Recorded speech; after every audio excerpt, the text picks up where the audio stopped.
आजचा चित्रपट आहे चिमणी पाखरं। मराठीतील कुटुंबावर आधारित हा एक असा चित्रपट आहे जो पाहिल्यानंतर क्वचितच असं कोण असेल ज्याच्या डोळ्यात अश्रू आले नसतील। सो जास्त वेळ न घेता चित्रपट सुरू करूयात।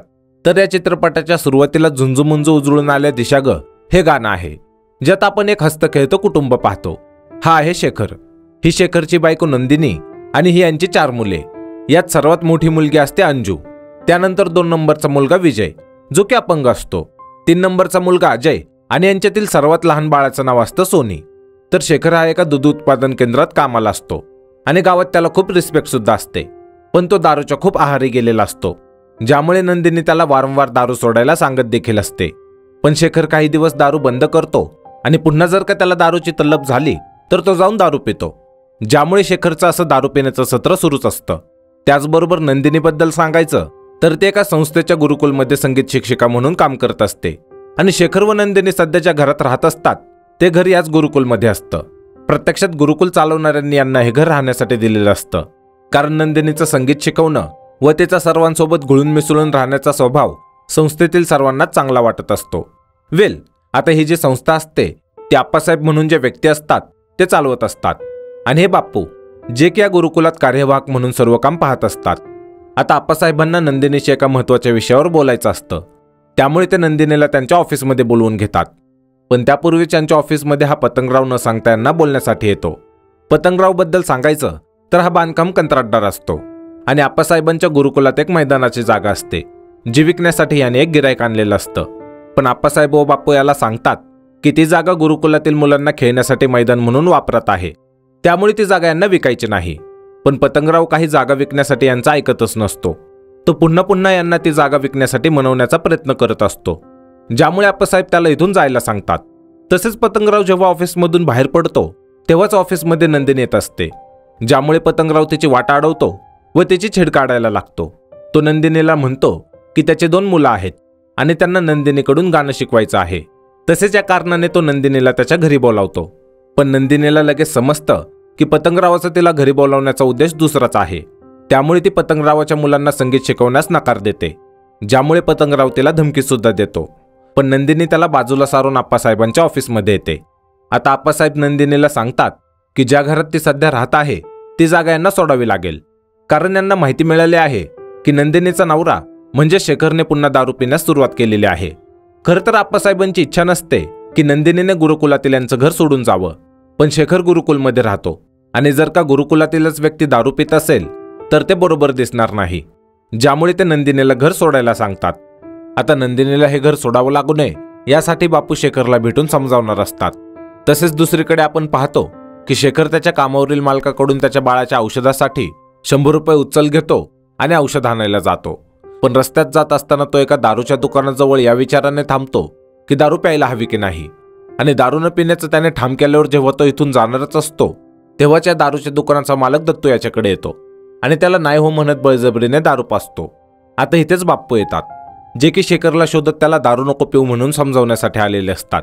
पण शेखर त्यांची नजर चुकून घरी येतो, जिथे शेखरची बायको नंदिनी पाहते की शेखरने बाळाला औषध आणण्याऐवजी त्याच पैशाने दारू पिली आहे, ज्यामुळे ती शेखरवर रागवते।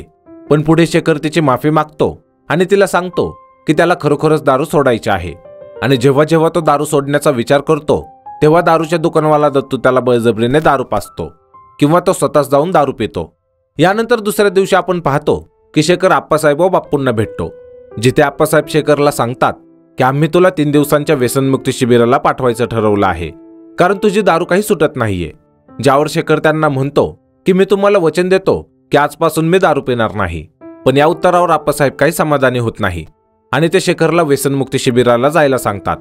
तसेच पुढे नंदिनी जेव्हा शेखरला बसपर्यंत सोडायला जाते तेव्हा नंदिनीला सुद्धा शेखर मनवण्याचा प्रयत्न करतो की तो 3 दिवस घरी नसणार आणि नंदिनी यांच्या 4 मुलांकडे कसं लक्ष देऊ शकेल म्हणून। पण नंदिनी देखील शेखरचं काही ऐकत नाही आणि त्याला बसमध्ये बसवून देते। आता यानंतर माझा सोन्याचा संसार हे गाणं आहे, ज्यात काही महत्त्वाचं नाही, सो हे गाणं आपण स्किप करूयात। तर यानंतर आपण पाहतो की शेखरची मुलं शाळेत जात असताना पतंगराव अजयला विचारतो की त्याचे वडील कुठे दिसत नाहीये, कुठे आहेत ते, ज्यावर अजय सांगतो की ते शिबिराला गेले आहेत म्हणून। आता यावर अजयची मोठी बहीण अंजू त्याला खवळते की घरच्या गोष्टी कोणाला सांगायच्या नसतात। पण आता पतंगरावला माहीत झालेलं असतं की शेखरच्या घरी आत्ता नंदिनीशिवाय कोणीच नाहीये, ज्यामुळे तो गाडी वळवून शेखरच्या घरी जातो.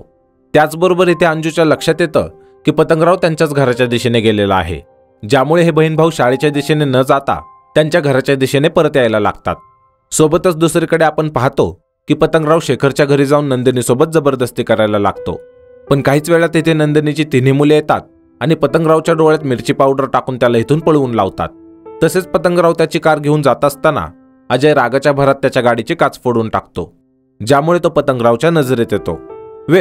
सोबतच दुसरीकडे दाखवतात की शेखर जेव्हा नशामुक्ती शिबिराला जात असतो तेव्हा बसमध्ये असताना त्याला एक देशी दारूचं दुकान दिसतं, ज्यामुळे त्याला स्वतःला दारू पिण्यापासून थांबवता येत नाही आणि तो शिबिराला न जाता दारू पिऊन पुन्हा घरी येतो. आता हे पाहून नंदिनीला खूप दुःख होतं. त्याचबरोबर इथे शेखरची मोठी मुलगी अंजू शेखरला सांगते की पतंगराव आज यांच्या घरी आला होता आणि तिच्या आईसोबत त्याने जबरदस्ती करण्याचा प्रयत्न केला होता. जे ऐकताच शेखर संतापतो आणि पतंगरावच्या घरी जाऊन त्याला खूप मारतो. तसेच तो पतंगरावला धमकी देतो की आज मी तुला तुझ्या घरात मारला आहे आणि जर का तू पुन्हा माझ्या बायकोवर नजर टाकली तर मी तुला सर्व गावासमोर मारेल. आता शेखरने पतंगरावला खूप मारलं ही बातमी सर्व गावात पसरते, ज्यामुळे पतंगराव शपथ घेतो की तो नंदिनीला धडा शिकवल्याशिवाय राहणार नाही. यानंतर काही दिवसांनी दाखवतात की शेखर काही कामानिमित्त पुण्याला चाललेला असतो आणि तो 2-3 दिवसांनी परत येणार असतो. पण गावाच्या बाहेर पडत असताना शेखरचा मुलगा अजय शेखरच्या गाडीसोबत त्याच्या सायकलची शर्यत लावतो, ज्यामुळे थोडं पुढे गेल्यावर शेखर त्याला परत घरी जायला सांगतो. आता इथेच अजय घरी जात असताना पतंगराव त्याला पाहतो, ज्यामुळे तो त्याच्या गाडीने अजयचा पाठलाग करतो आणि त्याला गाडीने टक्कर मारून निघून जातो. त्याचबरोबर अजयचा ॲक्सिडेंट झाला हे कळल्यावर नंदिनी व बापू लगेच त्याला दवाखान्यात घेऊन जातात, जिथे नर्स यांना सांगते की अजयला रक्ताची गरज आहे, ज्यामुळे नंदिनीचा ब्लड ग्रुप माहिती करून घेण्यासाठी इथली नर्स तिचं रक्त चेक करायला घेऊन जाते. व काही वेळाने डॉक्टर नंदिनीला सांगतात की काही तांत्रिक कारणांमुळे नंदिनीचं रक्त अजयला देता येणार नाही. आता हे तांत्रिक कारण काय आहे ते पुढे आपल्याला माहीत होईल. तर इथेच बापू देखील असतात, त्यामुळे त्यांचं रक्त चेक करून ते अजयला दिलं जातं, ज्यामुळे अजयच्या जीवाला आता कोणताही धोका नसतो. आता इथेच आपण पाहतो की डॉक्टरांनी नंदिनीचं रक्त चेक केल्यावर त्याचा जो रिपोर्ट आलेला असतो तो रिपोर्ट डॉक्टर बापूंना दाखवतात आणि सांगतात की नंदिनीला ब्लड कॅन्सर झाला आहे आणि याचं कारण ते सांगतात की नंदिनीच्या रक्तातील पांढऱ्या पेशी कमी झालेल्या आहेत. आता नंदिनीकडे खूप कमी वेळ असतो, ज्यामुळे बापूला विश्वासच बसत नाही की नंदिनीला ब्लड कॅन्सर झाला आहे. त्याचबरोबर आता ही गोष्ट नंदिनीला सांगणं यांच्यासाठी खूप कठीण असतं, पण पुढे हिंमत करून ते नंदिनीला सांगतात की तिला ब्लड कॅन्सर आहे व काहीच महिन्यात ती हे जग सोडून जाईल. आता हे ऐकून नंदिनीला देखील खूप मोठा धक्का बसतो, पण ती हे कोणाला सांगत नाही. तसे शेखर जेव्हा पुण्याहून परत येतो तेव्हा तो सर्वात आधी अजयला आणायला दवाखान्यात जातो, जिथे आपण पाहतो की अजयला कोणाच्या कारणे टक्कर मारली हे त्याने पाहिलंच नाही. त्याचबरोबर शेखर नोटीस करतो की नंदिनी खूप गप्प आहे आणि शेखरने तिला याचं कारण विचारल्यावर देखील ते शेखरला काहीच सांगत नाही. असो, आता दुसऱ्या सकाळी शेखर त्याच दारूच्या दुकानावर जातो जे की दत्तू चालवत असतो. इथे दत्तू शेखरला दारू पाजतो आणि त्याच्या बदल्यात शेखर त्याला चिकन चारणार असतो, ज्यामुळे तो दत्तूला घेऊन त्याच्या घरी येतो आणि नंदिनीला दत्तूसाठी चिकन बनवायला लावतो. पण नंदिनी मात्र चिकन बनवण्यास नकार देते. आता सुरुवातीला तर शेखर तिला मनवण्याचा खूप प्रयत्न करतो, पण वारंवार नंदिनीचा नकार ऐकून तो शेवटी तिला कानाखाली मारतो आणि नंदिनीला मारल्यानंतर शेखरच्या लक्षात येतं की त्याने खूप चुकीचं केलं, ज्यामुळे तो नंदिनीची माफी मागतो आणि तिला सांगतो की तो आज दारू पिणार नव्हता, पण अजय हॉस्पिटलमधून परत आला त्यामुळे त्याच्या आनंदात तो दारू प्यायला. आता नंदिनी शेखरला माफ करते आणि हिंमत करून त्याला सांगते की तिला ब्लड कॅन्सर झाला आहे, ज्याचा शेखरला सुद्धा खूप मोठा धक्का बसतो. त्याचबरोबर हे शेखरची मोठी मुलगी अंजू देखील ऐकते. आता दुसऱ्या दिवशी शेखर आप्पासाहेब व बापूंना भेटतो, जिथे शेखरला माहीत होतं की नंदिनीला बरा करण्याचा यांच्याकडे कोणताही उपाय नाही, कारण यांनी नंदिनीला कोणत्याही मोठ्या दवाखान्यात नेऊन तिच्यावर उपचार केले तरी ती बरी होऊ शकत नाही. पण शेखर तिच्यासाठी एक गोष्ट करू शकतो आणि ती अशी की जोपर्यंत नंदिनी या जगात आहे तोपर्यंत शेखरने दारू कायमची बंद करावी. आता शेखर इथे आप्पासाहेबांना वचन देतो की तो इथून पुढे कधीच दारू पिणार नाही. आता यानंतर आपण पाहतो की शेखर नंदिनीची खूप काळजी घ्यायला लागतो. त्याने दारू तर सोडलीच आहे, तसेच तो घराच्या जबाबदाऱ्या समजून त्याच्या सर्व मुलांची काळजी सुद्धा घेत आहे.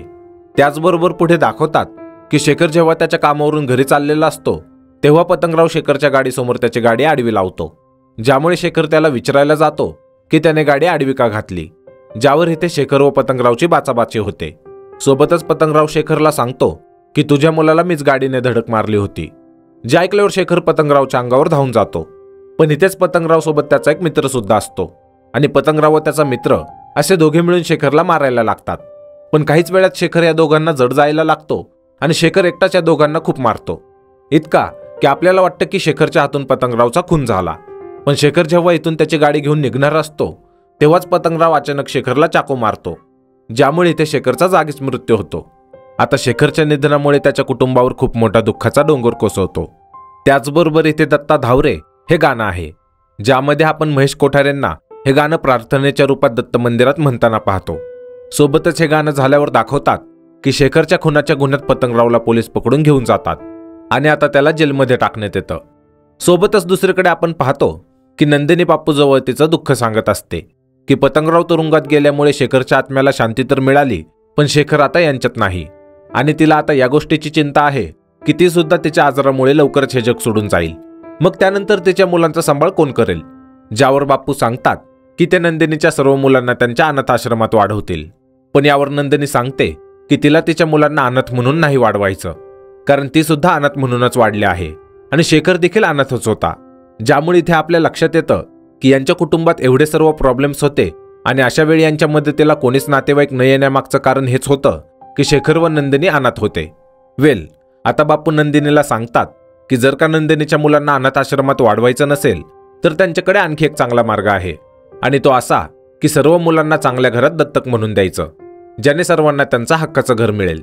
आता बाप्पूंच्या या उपायावर नंदिनी सुद्धा सहमत असते आणि ती तिचं मन घट्ट करून तिच्या मुलांना चांगल्या घरी दत्तक म्हणून देण्याचं ठरवते. यानंतर दाखवतात की अंजूला तर आधीच माहीत असतं की तिच्या आईला कॅन्सर झाला आहे. त्यामुळे नंदिनी जेव्हा तिच्या मुलांना सांगत असते की तुम्हा सर्वांना मी नवीन घरात दत्तक देणार आहे, तेव्हा अंजू सांगते की तिला आधीच सर्व माहीत आहे आणि आता नंदिनीच्या सर्व मुलांना माहीत होतं की त्यांची आई लवकरच हे जग सोडून जाणार आहे. पण जाण्यापूर्वी ती या सर्वांना वेगवेगळ्या घरी दत्तक म्हणून देणार आहे. यानंतर आपण पाहतो की बाप्पू डॉक्टर कर्णिक व त्यांच्या पत्नीला नंदिनीला भेटवतात, कारण नंदिनीची जी सर्वात लहान मुलगी सोनू असते तिला हे दत्तक घेण्यासाठी आलेले असतात. जिथे नंदिनी डॉक्टरांना विचारते की ते अजून देखील तरुण पती पत्नी आहेत आणि जर का यांनी सोनूला दत्तक घेतलं आणि यांना उद्याला स्वतःचं मूल झालं तर तेव्हा देखील ते सोनूकडे लक्ष देतील का? ज्यावर डॉक्टर सांगतात की ते डॉक्टर आहेत आणि त्यामुळे त्यांना माहीत आहे की यांना कधीच मूल होऊ शकत नाही. तसेच पुढे हे नंदिनीचा यांच्यावर विश्वास बसावा त्यासाठी काही कागदपत्रे बनवून घेतात की डॉक्टर व त्यांच्या पत्नीला जर का भविष्यात मूल झालं तर ते सोनूकडे दुर्लक्ष करणार नाहीत म्हणून, आणि हे सोनूला भविष्यात देखील त्यांची मुलगी म्हणूनच नीट सांभाळतील. तसेच या कागदपत्रांवर सह्या झाल्यावर डॉक्टर व त्यांची पत्नी सोनूला दत्तक म्हणून घेऊन जातात. यानंतर आपण पेंडसे पती पत्नीला पाहतो. यांच्याबद्दल सांगायचं तर पेंडसे हे खूप श्रीमंत व्यक्ती असतात, पण तेवढेच चेंगट देखील. कुठे जरी पैसे खर्च होत असतील तर पेंडसे त्यावर खूप विचार करत असतात आणि त्यांना एकही मूलबाळ नसतं. ज्यामुळे पेंडसेंची बायको त्यांना म्हणते की तिला एक मूल दत्तक घ्यायचं आहे. आता जर यांच्या घरात एक मूल आलं तर त्याच्यावर पेंडसेंचे भरपूर पैसे खर्च होतील. त्यामुळे पेंडसे त्यांच्या पत्नीला मूल दत्तक घेण्यास नकार देतात. पण पुढे त्यांच्या बायकोच्या हट्टामुळे ते मूल दत्तक घेण्यास तयार होतात. तसेच पुढे बाप्पू यांना भेटायला येतात, जिथे ते अजय आणि विजयबद्दल यांना सांगतात व ते पेंडसेंना विनंती करतात की जमत असेल तर यांनी दोन्ही मुलांना दत्तक घ्यावं. ज्यावर पेंडसेंचे पैसे खूप खर्च होतील या विचाराने ते मूल दत्तक घेण्यास नकार देतात. त्यात यांना जेव्हा माहीत होतं की विजय पांगळा आहे तेव्हा तर पेंडसे सरळ एकही मूल दत्तक घ्यायचं नाही म्हणून सांगून बाप्पूंना इथून जायला सांगतात. पण पेंडसेंची बायको त्यांना सांगते की जो मुलगा चांगला आहे त्यालाच आम्ही दत्तक घेऊ. त्याचबरोबर पुढे हे पती पत्नी नंदिनीच्या घरी जातात, जिथे ते अजय आणि विजयला भेटतात आणि ठरल्याप्रमाणे पुढे काही दिवसांनी अजयला दत्तक म्हणून यांच्यासोबत घेऊन जातात. तसेच काही दिवसांनी बाप्पू चौधरींना नंदिनीशी भेटवतात, जे की अंजूला दत्तक घेणार असतात. प्रत्यक्षात चौधरी देखील खूप श्रीमंत असतात आणि त्यांना 3 मुले सुद्धा असतात, पण ते तिघेही परदेशात राहत असतात आणि त्यांची मायदेशी येऊन त्यांच्या आईवडिलांसोबत राहण्याची इच्छा नसते. ज्यामुळे चौधरी व त्यांच्या पत्नी अंजूला दत्तक घ्यायचं ठरवतात. आता नंदिनी यांना देखील म्हणते की तुम्ही अंजूसोबत विजयला सुद्धा दत्तक घ्याल का? पण चौधरी त्यासाठी नकार देतात आणि काहीच दिवसांनी पुन्हा येऊन त्या अंजूला त्यांच्यासोबत घेऊन जातात. आता नंदिनीच्या 4 मुलांपैकी 3 मुलं चांगले श्रीमंत घरी दत्तक म्हणून जातात खरे, पण राहतो फक्त विजय, ज्याच्यासाठी नंदिनी खूप चिंतेत असते. तसेच पुढे काही महिन्यांनी दाखवतात की नंदिनी जेव्हा तिच्या आजारासाठी डॉक्टरांना भेटते तेव्हा डॉक्टर तिला तपासल्यानंतर सांगतात की तुम्हाला मुंबईच्या टाटा हॉस्पिटलमध्ये ॲडमिट व्हावं लागेल, कारण यापुढील चांगले ट्रीटमेंट तिथेच होऊ शकतील. तसेच नंदिनीच्या या ट्रीटमेंटसाठी बाप्पूंनी मुंबईला सर्व सुविधा करून ठेवलेल्या असतात. पण नंदिनी बापूंना सांगते की तिला हॉस्पिटलमध्ये मृत्यूची वाट पाहत पडून नाही राहायचं. काही दिवसांनी दिवाळी आहे आणि ही तिची शेवटची दिवाळी असणार आहे. त्यामुळे तिला जाण्यापूर्वी तिच्या सर्व मुलांना भेटायचं आहे. आता बाप्पू तिला यावर समजावण्याचा प्रयत्न करतात, पण ही नंदिनीची शेवटची इच्छा समजून ते तिला तिच्या मनाप्रमाणे निर्णय घेऊ देतात. त्याचबरोबर इथे या चित्रपटातील शेवटचं गाणं आहे, ज्यात आपण पाहतो की नंदिनी विजयला सोबत घेते व तिच्या तिन्ही मुलांना भेटून येते, जे की आता खूप चांगलं जीवन जगत असतात. पण त्यांच्या भावाला व आईला स्वतःपासून दूर झालेलं पाहून ते खूप दुःखी असतात. पुढे दिवाळी सुरू होते व आतापर्यंत नंदिनी आणि विजय पुन्हा घरी येतात, जिथे आपण पाहतो की ज्या दिवशी दिवाळी सुरू होणार असते त्याच दिवशी मध्यरात्री नंदिनीला भास होतो की तिची दत्तक दिलेली मुलं तिला भेटायला आलेली आहेत, ज्यामुळे ती घराच्या अंगणात त्यांना भेटायला जाते. पण लवकरच तिला समजतं की हा तिचा भास होता आणि इथेच ती तिच्या आजारामुळे तिचे प्राण सोडते. आता पहाटे जेव्हा दिवाळीमुळे फटाके वाजत असतात तेव्हा फटाक्यांच्या आवाजाने विजय जागा होतो आणि जेव्हा तो त्याच्या आईला शोधतो तेव्हा तो पाहतो की त्याची आई त्याला कायमची सोडून गेलेली आहे. तसेच पुढे नंदिनीचा अंत्यविधी केला जातो, ज्यात नंदिनीचे सर्व मुले त्यांच्या दत्तक पालकांसोबत येतात. आणि हा या चित्रपटातील सर्वात दुःख देणारा सीन आहे, ज्यात आपण पाहतो की या चारही मुलांचे आईवडील आता राहिले नाहीत आणि त्यात ते सर्व बहीण भाऊ एकमेकांपासून दूर झालेले आहेत.